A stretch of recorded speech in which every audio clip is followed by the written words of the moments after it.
Rohit Gurunath Sharma. Indian cricket ഭൂപടത്തിൽ ആ പേരെങ്ങനെ തിളങ്ങി നിൽക്കാൻ തുടങ്ങിയിട്ട് കാലം കുറച്ചായി. കണക്കുകൾ കളക്കാൻ കഴിയാത്ത കാൽപന്ത് കളിയുടെ ചടുലതാളം പോലെ സുന്ദരമായ ബാറ്റിംഗ് മൊമെൻറ്റുകൾ, ഞൊടിയിടയിൽ കളിയുടെ ഗതി മാറ്റുന്ന മാജിക്കൽ ടച്ചുകൾ, കരിയറിലെ സായാഹ്നത്തിലും സ്വതസിദ്ധമായ ശൈലിയിൽ ആളിക്കത്തുന്ന ഹിറ്റ്മാനെ സമീപകാലത്തായി പലകുറി നമ്മൾ കണ്ടതാണ്. കാര്യങ്ങൾ ഇങ്ങനെയൊക്കെ ആണെങ്കിലും നിലവിൽ പുറത്തുവരുന്ന വാർത്തകൾ ക്രിക്കറ്റ് ആരാധകരെ സംബന്ധിച്ച് നിരാശ പകരുന്നതാണ്. ഇംഗ്ലണ്ട് സീരീസിലെ അവസാന അംഗത്തിന് ലോർഡ്സിൽ ഇന്ത്യ ഇറങ്ങുമ്പോൾ അതൊരു വിരമിക്കൽ മത്സരമാകുമോ? യുഗാന്ത്യത്തിലാണോ ചരിത്ര മൈതാനം സാക്ഷ്യം വഹിക്കാൻ പോകുന്നത്? കേൾക്കുന്ന വാർത്തകൾ സത്യമാകരുതേ എന്ന് ഓരോ ആരാധകരും പ്രാർത്ഥിക്കുമ്പോഴും ചില കടുത്ത തീരുമാനങ്ങളാണ് അണിയറയിൽ ഒരുങ്ങുന്നത്. രോഹിത് തുടരുമോ, അതോ ഇന്ത്യൻ ക്രിക്കറ്റിലെ ചരിത്രത്തിലേക്ക് നടന്നു കയറുമോ?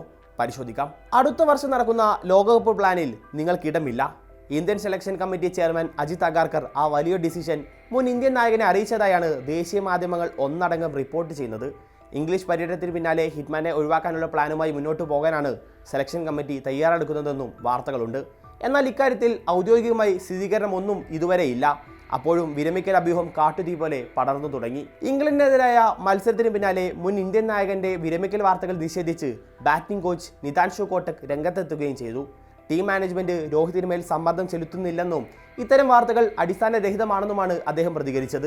ആദ്യ 2 മത്സരങ്ങളിൽ റൺസ് കണ്ടെത്താൻ താരത്തിന് സാധിച്ചില്ല എന്നത് വലിയ പ്രശ്നമായി കാണേണ്ടെന്നും അദ്ദേഹം വ്യക്തമാക്കി. കഴിഞ്ഞ 8 ഏകദിന മത്സരങ്ങളിലായി 30.1 ബാറ്റിംഗ് ശരാശരിയിൽ 241 റൺസ് മാത്രമാണ് രോഹിതിന് നേടാനായത്. സ്വന്തമാക്കാനായത് ഒരേയൊരു അർദ്ധ സെഞ്ചുറി മാത്രം. വിരമിക്കലിനായി വാദിക്കുന്ന വിമർശകർ പ്രധാനമായും ഉന്നയിക്കുന്നത് ഈ കണക്കുകളാണ്. കാർഡിഫിൽ ഇന്നലെ കണ്ടത് ആ പഴയ ഹിറ്റ്മാന്റെ നിഴൽ മാത്രമായിരുന്നു. 47 പന്തുകളിൽ നിന്ന് 26 റൺസ് മാത്രമാണ് താരത്തിന്റെ സമ്പാദ്യം. സോഫിയ ഗാർഡനിലെ 30 ഡിഗ്രി ചൂടിൽ ബാറ്റ് വീശിയ അയാൾ പലപ്പോഴും താളം കണ്ടെത്താൻ പാടുപെടുന്നതാണ് നമ്മൾ കണ്ടത്. മുൻപ് തുടരെ ഗാലറിയിലേക്ക് പറത്തിയ സാം കറന്റിന്റെ ബോളിൽ പലപ്പോഴും പതറുന്ന കാഴ്ച. ഇന്നിംഗ്സിലുടനീളം പ്രതിരോധത്തിലേക്ക് ഉൾവലിഞ്ഞ് ഒട്ടും കോൺഫിഡൻസ് പ്രകടിപ്പിക്കാത്ത അപൂർവം ഇന്നിംഗ്സുകളിലൊന്ന്. എന്നാൽ ഉയർത്ത താഴ്ചകളുടെ റോളർ കോസ്റ്ററാണ് അയാളുടെ ക്രിക്കറ്റ് കരിയർ. വീണ്ടെടുത്ത് നിന്നും പൂർവാധികം ശക്തിയുമായി തിരിച്ചു വന്ന ചരിത്രമാണ് 39-കാരനുള്ളത്. കഴിഞ്ഞ വർഷത്തെ കണക്കുകൾ മാത്രം പരിശോധിച്ചാൽ ഇത് വ്യക്തമാകും. വിമർശന ശരങ്ങൾക്ക് നടുവിൽ ബാറ്റ് വീശിയ ഹിറ്റ്മാൻ 14 മത്സരങ്ങളിൽ നിന്നായി 2025 മാത്രം അക്കൗണ്ടിൽ ചേർത്തത് 650 റൺസായിരുന്നു. ശരാശരി 50-ന് മുകളിൽ. സ്വന്തമാക്കിയത് 2 സെഞ്ചുറിയും 4 അർദ്ധ സെഞ്ചുറിയും. ഏകദിനത്തിൽ 11,000 റൺസ്, 50ാം അന്താരാഷ്ട്ര സെഞ്ചുറി, ICC ഏകദിന റാങ്കിൽ 1ാം സ്ഥാനം തുടങ്ങി അപൂർവ നേട്ടങ്ങളിലേക്കും രോഹിത് നടന്നു കയറി. ഓസ്ട്രേലിയക്കെതിരെ കൂടുതൽ സെഞ്ചുറികൾ നേടുന്ന താരമായും ഹിറ്റ്മാൻ പേര് പതിപ്പിച്ചു. ഈ റെക്കോർഡിൽ താരം മറികടന്നത് സാക്ഷാൽ സച്ചിൻ ടെണ്ടുൽക്കറിനെയാണ്. ഇന്ത്യയുടെ വിശ്വസ്ത കോംബോയായി രോഹിത്തും കോഹ്ലിയും തുടരുന്ന അപൂർവ കാഴ്ചയും ഏതാനും മാസങ്ങൾക്ക് മുമ്പ് ക്രിക്കറ്റ് ആരാധകർ കണ്ണിറയെ കണ്ടതാണ്. ഇനി ലോകകപ്പ് നേട്ടങ്ങൾ പരിശോധിച്ചാലും അതിൽ ഈ മുംബൈക്കാരന്റെ പേര് തിളങ്ങി നിൽക്കുന്നത് കാണാം. ഇന്ത്യ ആതിഥേയത്വം വഹിച്ച 2023 ലോകകപ്പിൽ 11 മത്സരങ്ങളിൽ നിന്ന് 597 റൺസാണ് രോഹിത്തിന്റെ സമ്പാദ്യം. പവർ പ്ലേയിൽ ടീമിന് അതിവേഗ തുടക്കം നൽകിയ ആ അഗ്രസീവ് ശൈലി ഇന്ത്യൻ ടീം മെന്റാലിറ്റി പോലും മാറ്റിമറിക്കുന്നതായി. ഫൈനലിൽ ഓസീസ് കടന്നാക്രമണത്തിന് മുന്നിൽ വീണുപോയെങ്കിലും ആ ലോകകപ്പ് ഓർമ്മിക്കപ്പെടുന്നത് അയാളുടെ പേരിലായിരുന്നു. കരിയറിലുടനീളം 28 ലോകകപ്പ് മത്സരങ്ങളിൽ ബാറ്റ് ചെയ്ത രോഹിത് 1575 റൺസാണ് നേടിയത്. ശരാശരി 60.65.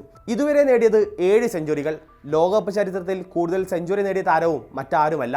54 സിക്സറുമായി ലോകകപ്പിൽ കൂടുതൽ സിക്സറുകൾ പറത്തിയ താരവും രോഹിത് തന്നെയാണ്.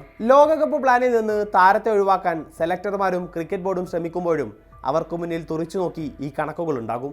ബിഗ് സ്റ്റേജിൽ രോഹിത്തിന് പകരം വെക്കാൻ മറ്റാരെന്ന ചോദ്യവും മാറ്റി നിർത്തുമ്പോൾ മാനേജ്മെന്റിന് വിശദീകരിക്കേണ്ടി വരും. രോഹിതിന് പകരം പരിഗണിക്കുന്ന യശസ്വി ജയ്സ്വാൾ, ഇഷാൻ കിഷൻ എന്നിവർ മികച്ച ഓപ്ഷനുകളാണെന്നതിൽ സംശയമില്ല.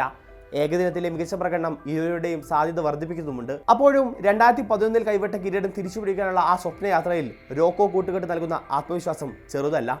ലോകകപ്പ് മുൻനിർത്തി ഈ വർഷം തിരക്കേറിയ ഏകദിന മത്സര ഷെഡ്യൂളാണ് ഇന്ത്യ കളിക്കുന്നത്. ഇംഗ്ലണ്ട് പര്യടനത്തിന് പിന്നാലെ വിൻഡീസിനും ന്യൂസിലാൻഡിനെതിരായ പരമ്പരയാണ് കാത്തിരിക്കുന്നത്.